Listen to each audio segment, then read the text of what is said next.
the time for playing is over. It's been over, but it's really over. Better call up Sarah Connor. Freedom is slavery. Ignorance is strength. According to the rules of succession established by Deng Xiaoping, Xi Jinping's term in power ought to expire in 2022. But Xi, inspired by Lenin, has gained firm control of the military and all other institutions of repression and surveillance. He has carefully choreographed the process that will elevate him to the level of Mao Zedong and Deng Xiaoping and make him ruler for life. To accomplish this, Xi Jinping had to reinterpret CCP's history to show that it will logically lead to appointing him for at least another term. Xi Jinping has many enemies, although nobody can oppose him in public because he controls all the levers of power. There is a fight brewing within the CCP that is so sharp that it has found expression in various party publications. Xi is under attack from those who are inspired by Deng Xiaoping's ideas and want to see a greater role for private enterprise. Xi Jinping himself believes that he is introducing a system of governance that is inherently superior to liberal democracy. The current global crisis has disrupted every aspect of our lives, a chance to reset and accelerate efforts to improve the state of our world. Mandates have to be rewritten. We have the means to improve the state of the world, but two conditions are necessary. The first one is that we act all as stakeholders, and second, that we collaborate.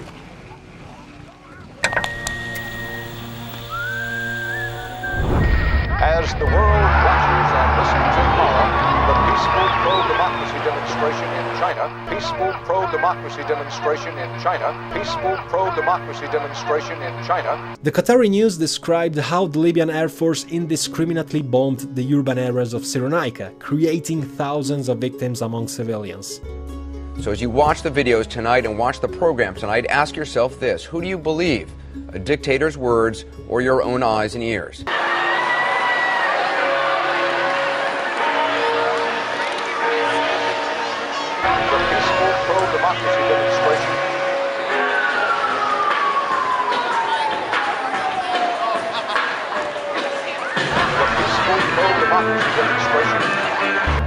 Tear down this wall.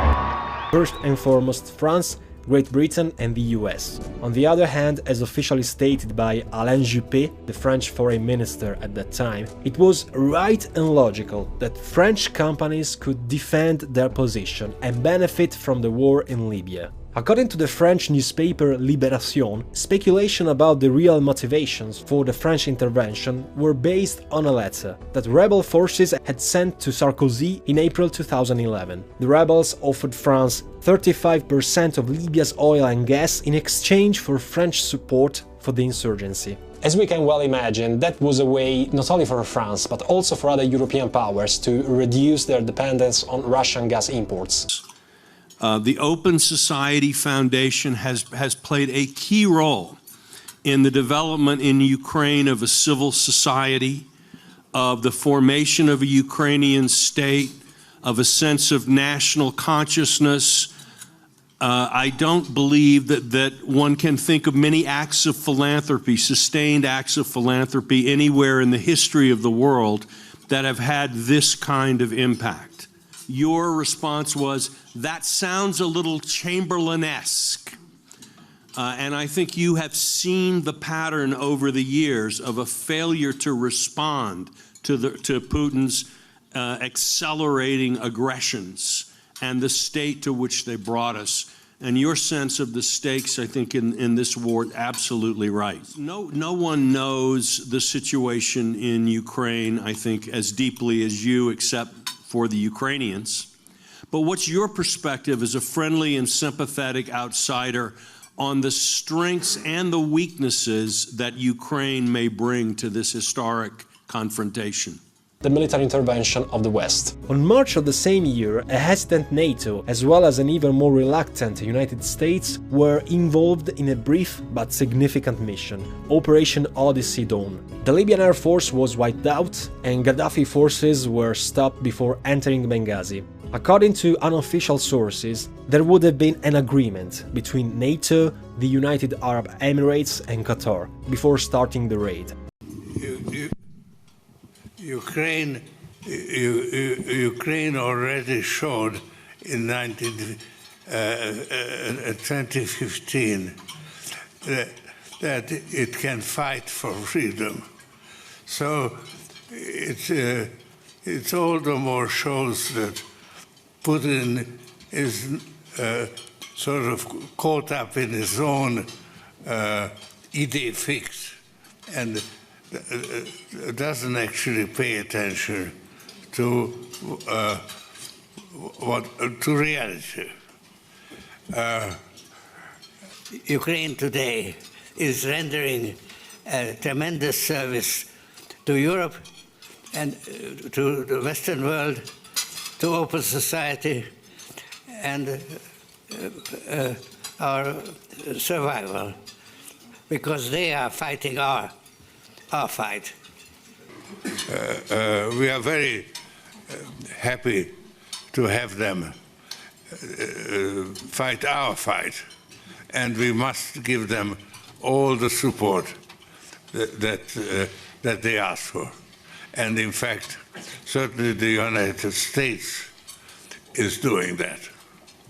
Throughout our history, we've learned this lesson. When dictators do not pay a price for their aggression, they cause more chaos. They keep moving, and the cost, the threats to America and America to the world keeps rising. That's why the NATO alliance was created, to secure peace and stability in Europe after World War II. The United States is a member, along with 29 other nations.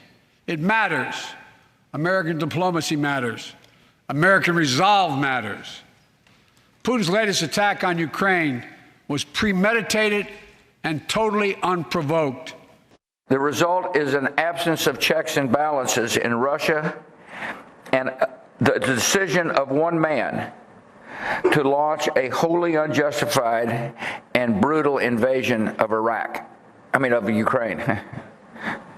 Iraq, too. Anyway.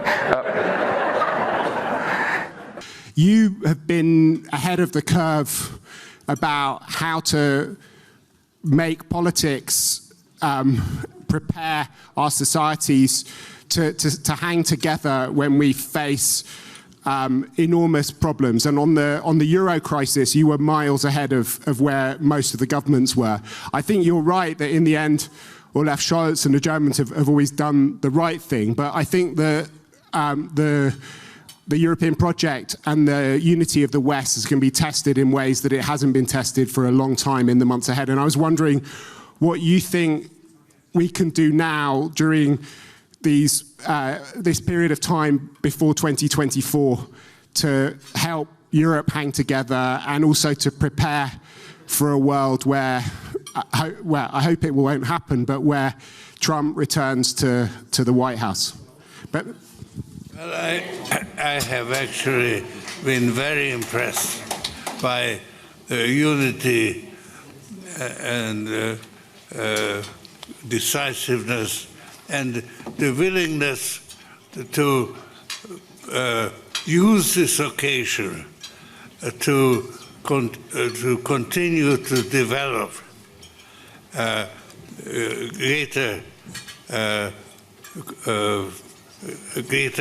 more of a federation. So this idea of the partial federation superseding confederation is a very important step forward. And I think what is more actually discussed, and I didn't discuss in my paper,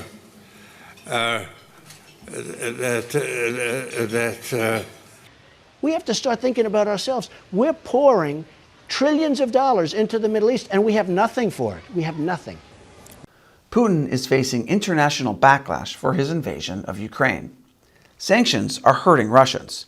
If Putin fails to get a victory in Ukraine and improve the economy, he could get removed from office or this mortal coil. But a lot of people think Putin will survive. That's because for years, people have been questioning whether Putin would get ousted over one political disaster or another, and so far, it hasn't happened. In 2008, people questioned if it was the end of the Putin era when Russia's economy tanked during the global financial crisis. In 2012, it spelled the beginning of the end of Putin after Putin's re-election was met with big anti-corruption protests. In 2014, sanctions over Russia's support for separatist fighting in Donbass and Russian rebels shooting down a plane from Europe supposedly marked the end of Vladimir Putin. In 2018, Russia's pension reform seemed to spell the beginning of the end of Putin's regime. And in 2020, Putin supposedly could be toppled by the coronavirus. And just last year, I'd been telling all my friends that Putin's regime was surely over when he wore white after Labor Day. And yet, Putin has had more comebacks than Madonna. I wonder. But the essential point that I want to make in all of this is that we, I think, are genuinely at a point of rupture in international relations. So somebody who exhibits this type of behavior is exhibiting ostrich logic.